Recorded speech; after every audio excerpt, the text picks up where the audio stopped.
This is the CBS Evening News with Dan Rather and Connie Chung. Good evening. The White House stepped up the counterattack today on what had been one of President Clinton's strongest political allies, Union Labor. It's a new and nasty dimension to the fight over NAFTA, the North American Free Trade Agreement. Mr. Clinton singled out labor unions for some of his toughest criticism because of their loud opposition to NAFTA. White House correspondent Rita Braver has the story. Just last month, the AFL-CIO welcomed President Clinton as a brother.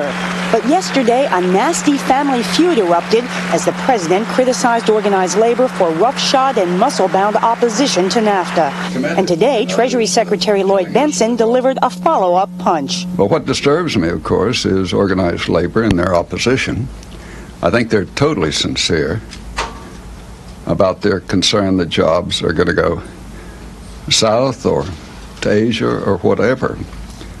But I think they're totally wrong as far as NAFTA. The administration says it's troubled by labor's strong-arm tactics against members of Congress like Anna Eshoo of California, who relied on labor support to win her seat. They laid down the gauntlet and said, essentially to me, this is total divorce. It's an up-down, it's this vote.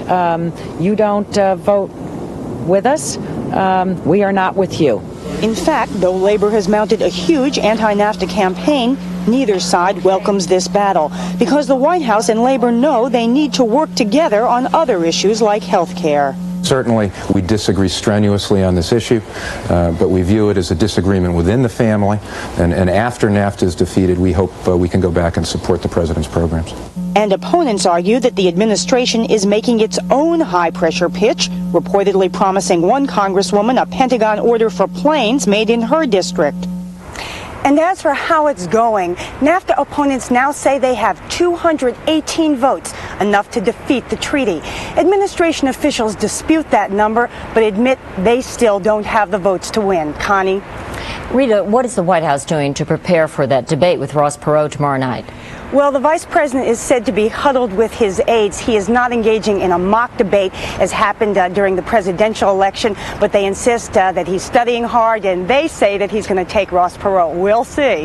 All right, thank you. Rita Braver at the White House. Part of Ross Perot's buildup for tomorrow night's NAFTA debate with Vice President Gore includes talk that some sort of Cuban hit squad is after him. Tonight, the Justice Department is discounting Perot's claim that he's been targeted for assassination by pro-NAFTA forces from Cuba or anywhere else for that matter. The Justice Department says there was one anonymous and unreliable phone tip, or as the Justice Department spokesman put it, quote, the rumor of a threat 5 times removed. The very real threat of crime in this country long ago moved to center stage for many Americans, and finally, it seems the people's representatives in Washington are starting to pay attention. After years of debate and delay, all of a sudden, Congress has anti-crime legislation on the fast track. As our chief Washington correspondent Bob Schieffer reports tonight, it's all aboard for the crime-fighting express. Illinois Senator Paul Simon was accepting petitions from home state students today who want tougher measures to fight school crime. And on the Senate floor, the talk was as tough as it always is when the subject is crime. The system right now makes a mockery of justice. The difference is, after years of talking, the Senate, Republicans and Democrats together are actually on the verge of passing tough crime legislation. Suddenly, says a scholar who studies government, all members of Congress now believe it is essential that they produce a crime bill.